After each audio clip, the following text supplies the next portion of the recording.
What's up, you bums? Tolbert here, coming at you with the lesson for Thursday, 423. Hope you're all doing well. Had 17 people this afternoon for the Microsoft Teams meetings, which was awesome. I really enjoyed seeing you guys. I mentioned this to them, and I'll make it public now. I'm going to start doing that 2 days a week. My plan is to do it on Tuesdays and Fridays, and I'm going to alternate between mornings and afternoons so I can try to find a time that works best for you guys. I know several of you are working little part-time jobs. I know some of you are babysitting younger brothers and sisters and everything else. So I'm trying to make it as fair as possible for everybody to get in and hang out and ask questions and everything else. So for the 17 of you that showed up, thank you. For the rest of you, you're dead to me. How dare you not show up? I'm super disappointed. I'm just kidding. Uh, you can show up to the one on Friday. It'll be in the morning, and I'll give you more information on that in the next video. Um, but it'll be set up the same way, and you can join the same way. All right. So what we're doing today, we're going to finish imperialism. I've got the war summary sheet right here, guys. Straightforward, kind of like the one from Wednesday, um, but this one's a little more Googleable. You're looking up stuff about the Spanish American War, and you're telling me all this stuff, immediate calls, dates of the war, who fought, everything else, important battles, and what happened in the battle, important political leaders on the United States side, and then the opponent's side, and then treaty is what ended the war. Provisions is what we got out of the treaty, and results is what happened to the rest of the world. And we're going to talk about quite a bit of that in our notes today. So we're going to go ahead and jump right into that. This is where we left off yesterday, talking about the Panama Canal. Basically, guys, imperialism is the idea of creating an empire and being as kind of ruthless as possible in the process of making that empire. Basically, what you want to do is you want to take over and you want to get as much stuff because that makes you stronger, both with your navy, both with trading, with everything, all of the above. So that's where we are. We're going to start, guys, talking about the Spanish American War in 1898. Guys, this was in between the Spanish and the Americans. But this is going to be a war that the United States is very heavily involved in terms of imperialism. Basically, there's a little island. It's about 90 miles south of the southern tip of Florida, and that is Cuba. Cuba is very, very valuable to us because we see Cuba as a place where we can go get lots of fruits, we can get sugar, and if we can get Spain out of our half of the world, then that'll make life a lot easy for us. We didn't want to go to war. We kind of got our arms twisted. There were two things that happened. Thing number one was the DeLone letter, in which the president of the United States got called weak. I'm going to call out every high school aged boy ever. Um, if anybody says, bitch can't pick that up, you guys are going to break your back trying to pick that up because you're going to try to prove that you're not weak. Men are stupid. Ladies, I'm sorry. That's just the way it is. And then number two, the USS Maine, one of our boats, a warship, exploded in the Cuban harbor in Havana. And one of three things happened. Number one, it was a complete accident. Number two, we purposefully did it to try to set everything up. Conspiracy theory did.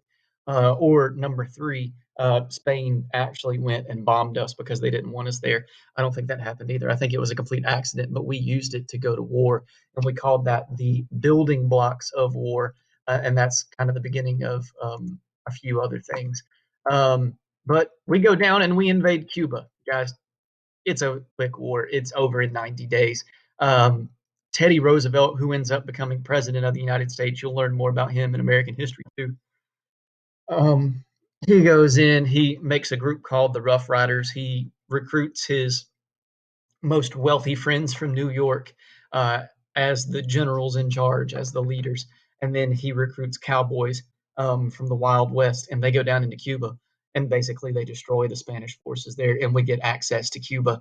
And by doing that, we get Spain kicked out of our half of the world. We get a lot stronger, and we get access to all the Cuban things. Now, Cuba is its own independent country today. That happens a little bit later. Um, and then communism plays a big role, but we'll get to that soon. There's Teddy Roosevelt right there in the middle. You guys would know Teddy Roosevelt from the Night at the Museum movies. Hopefully, you're not too young to have seen those. Teddy Roosevelt was played by Robin Williams. He fell in love with Sacagawea in the second one, but wore the hat and the little glasses and was extremely loud. Robin Williams did a really good job playing him as a character. But just to keep on skipping on. So, because of that, here's imperialism. We got a lot of stuff. We got Puerto Rico and Guam as territories for free. Puerto Rico and Guam is still owned by the United States. Neither one of them are states. Both of them are still territories, which means that our military like pretty much controls them, but they have their freedom to kind of make up their own laws there. You can travel to either one of those places without a passport because it's part of the United States. Guam's in the middle of nowhere. It's past Hawaii, out in the middle of the ocean. Puerto Rico's not too far away. We got Philippines, other side of the world. We paid Spain $20 million for them because basically they're a fantastic gas station to Japan. It's right out there in the middle of nowhere. We can fill up our boats in Hawaii. We can sail over to the Philippines and fill stuff up there, and then we can move on over into China and Japan, and we can keep on trading and keep on trading. And then we got Cuba, right? We made it a protectorate. Basically, a protectorate is going to be like um, a 16-year-old. They can make their own laws, but at the end of the day, they're controlled by another country. 2 years from now, when you guys get your driver's license, when you're in the car and it's just you, you're in control of that car. If you get a speeding ticket, it's your fault. If you want to stop by McDonald's on the way to school, you pretty much can, but you get tickets and you get everything else and you get in a wreck. Your parents are the ones that are probably paying that car payment and paying your car insurance and probably paying for your gas. And you do something stupid, they can take it away from you.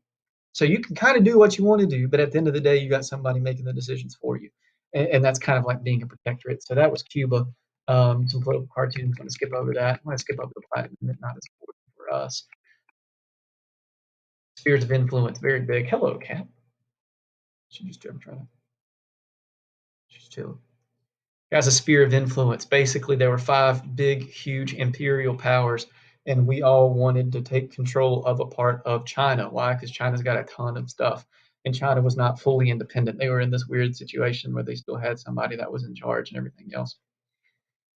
And so we went in and we divided everything up and we created a sphere of influence. Basically, a sphere is a circle. So we went in and we created a circle in which the United States would control one area, and Japan would control another area, and England would control another area, and France would control another area, and so would Russia.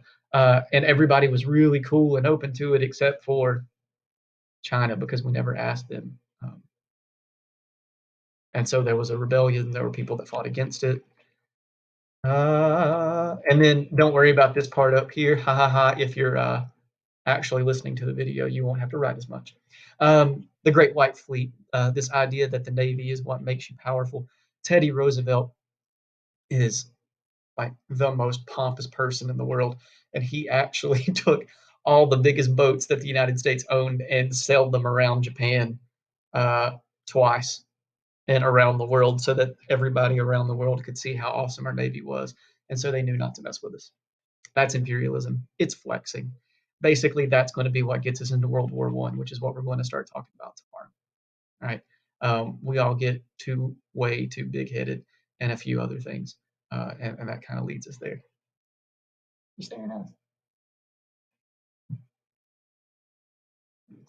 All right. So that's that. That's all the notes that we got to take today.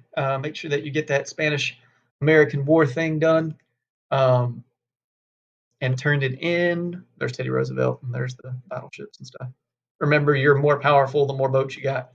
That's pretty much everything from me for today. Again, thanks to those who showed up. Coronavirus song of the day. Sorry, I think about it, and then I do the video, and then I forget about it. My coronavirus song of the day is classic from the 1970s from the Bee Gees. We are staying alive. That's the most important thing that we can be doing right now. Keep isolating, keep doing everything. Hopefully we'll get some information by the end of the week as to if or when we're going back to school and what our plans are going forward. All right. Hope everybody has a fantastic afternoon, and I will see you guys tomorrow.